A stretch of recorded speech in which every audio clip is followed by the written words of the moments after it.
वक्रतुंड महाकाय सूर्यकोटि समप्रभ निर्विघ्नं कुरु मे देव सर्वकार्येषु सर्वदा। जय श्री गणेश। आप सभी का आपके अपने चैनल पर स्वागत है। आज की इस वीडियो में हम भगवान श्री गणेश की व्रत कथा को सुनेंगे। भगवान श्री गणेश का व्रत बुधवार के दिन रखा जाता है। भगवान श्री गणेश सभी देवताओं में सबसे पहले पूजे जाने वाले देवता हैं। कहा जाता है कि किसी भी शुभ कार्य में भगवान श्री गणेश जी का पूजन सबसे पहले किया जाता है। तो आइए बुधवार के दिन सुनते हैं भगवान श्री गणेश जी की व्रत कथा। भगवान श्री गणेश जी को बुद्धदेव के नाम से भी जाना जाता है। कहा जाता है कि बुद्धदेव जब प्रसन्न हो जाते हैं तो सभी के वारे न्यारे हो जाते हैं और जीवन में सुख समृद्धि का आगमन होता है।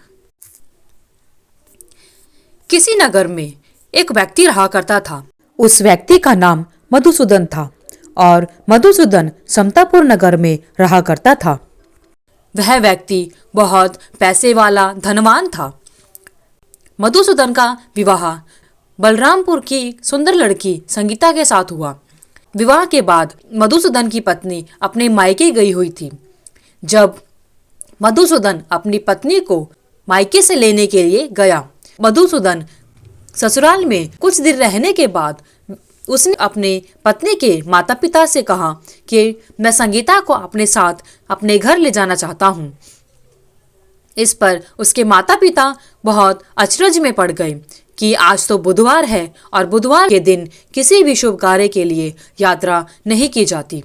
उसके माता पिता बोले, बेटा आज बुधवार है, बुधवार को किसी भी शुभ कार्य के लिए यात्रा नहीं करते। लेकिन मधुसूदन नहीं माना। उसने ऐसी अशुभ बातें मानने से इनकार कर दिया।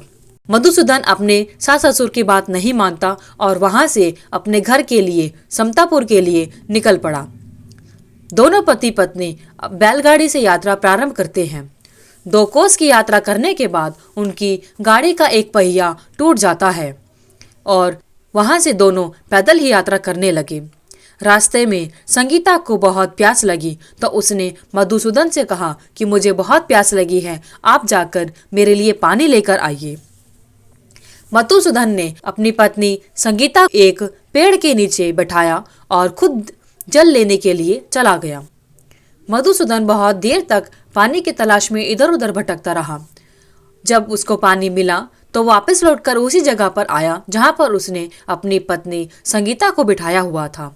जब वह जल लेकर वापस आया तो वह बुरी तरह हैरान हो गया, क्योंकि उसकी पत्नी के पास उसी की शक्ल का हूबहू एक व्यक्ति बैठा हुआ था और वह व्यक्ति उसकी पत्नी संगीता के साथ बहुत हंस हंस कर बात कर रहा था।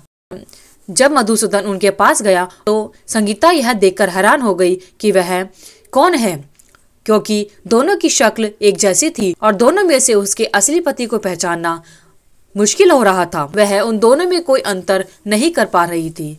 मधुसूदन ने उस व्यक्ति से पूछा, तुम कौन हो और मेरी पत्नी के पास क्यों बैठे हो और इस तरह से इससे क्यों बातें कर रहे हो? मधुसूदन की बात सुनकर उस दूसरे व्यक्ति ने कहा, अरे भाई, यह तो मेरी पत्नी संगीता है। मैं अपनी पत्नी के लिए पानी लेने गया था और अभी वापस आया हूँ, लेकिन तुम कौन हो? इस पर मधुसूदन कहता है, मैं मधुसूदन हूँ और मैं इसका असली पति हूँ। पानी लेने तो मैं गया था, लेकिन तुम कौन हो? मधुसूदन ने कहा, तुम जरूर कोई चोर हो या ठग हो। यह मेरी पत्नी संगीता है, मैं इसको यहाँ पर बैठा कर गया था। इस पर उस व्यक्ति ने कहा, अरे भाई, झूठ तो तुम बोल रहे हो, यह मेरी पत्नी संगीता है। संगीता को प्यास लगी तो मैं पानी लेने के लिए गया था, लेकिन मैंने तो जल लाकर अपनी पत्नी को पिला भी दिया। तुम कौन हो? अब तुम यहाँ से चले जाओ, नहीं तो अच्छा नहीं होगा। मैं सिपाही को बुलाकर तुम्हें पकड़वा दूंगा। दोनों एक दूसरे से लड़ने लगे। उन लड़ते हुए देखकर वहाँ बहुत से लोग इकट्ठे हो गए और नगर के कुछ सिपाही भी वहाँ पर आ गए। सिपाहियों ने उन दोनों को पकड़ा और राजा के पास ले गए। राजा के सामने जाकर सिपाहियों ने सभी बातें राजा को बता दी और दोनों व्यक्ति भी सारी बातें बताने लगे। सारी कहानी सुनकर राजा भी कोई निर्णय नहीं कर पाया। तब राजा ने संगीता से पूछा कि इन दोनों में से तुम्हारा असली पति कौन है? तब संगीता कहती है, महाराज, मुझे तो खुद ही समझ नहीं आ रहा कि यह सब क्या हो रहा है। दोनों एक जैसे दिखते हैं, इसलिए मैं इनमें अंतर नहीं कर पा रही हूँ। और संगीता भी उन दोनों में से अपने वास्तविक पति को नहीं पहचान पा रही थी। राजा ने दोनों को कारागार में डालने के लिए कहा। राजा के फैसले पर असली मधुसूदन भयभीत हो गया और कहने लगा कि है महाराज, मैं ही असली मधुसूदन हूँ। यह कोई ठग या चोर है, मेरे जैसा ही होकर अपने आप को मधुसूदन कहता है। तभी वहाँ आकाशवाणी होती है, मधुसूदन, तूने संगीता के माता पिता की बात नहीं मानी और बुधवार के दिन उनके मना करने पर भी अपने ससुराल से अपने घर के लिए निकल पड़ा। अब मधुसूदन सब समझ गया कि यह सब भगवान बुद्धदेव के प्रकोप से हो रहा है।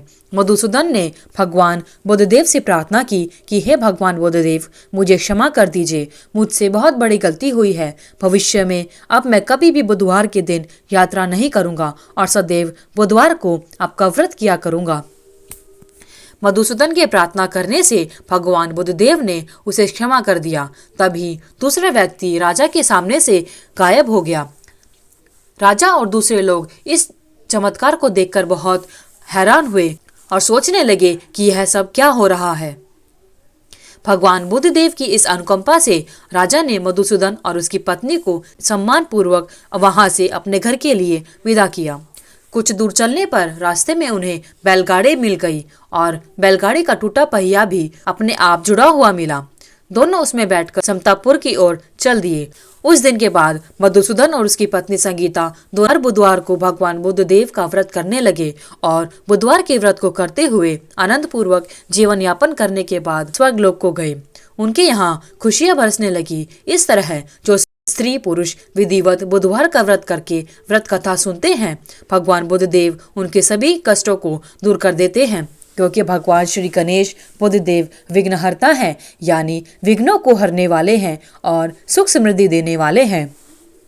हे भगवान बुद्धदेव, जिस प्रकार आपने मधुसूदन और उसकी पत्नी संगीता पर अपनी कृपा बनाई, उसी प्रकार बुधवार के दिन आपका व्रत करने वाले सभी भक्तों पर अपनी कृपा बनाए रखना और आपकी जो व्रत कथा सुने उन पर अपनी दया दृष्टि बनाए रखना, उनके सभी विघ्नों को हर लेना। जय श्री गणेश। अगर आपको यह वीडियो अच्छी लगी तो वीडियो को लाइक करें, शेयर करें, चैनल को सब्सक्राइब करके बेल आइकन को जरूर प्रेस करें ताकि आगे आने वाली सभी वीडियोस की नोटिफिकेशन आप तक समय से पहुंचती रहे। कमेंट बॉक्स में जय श्री गणेश अवश्य लिखें। आपका दिन मंगलमय हो। भगवान श्री गणेश की कृपा आप सभी पर बनी रहे। धन्यवाद।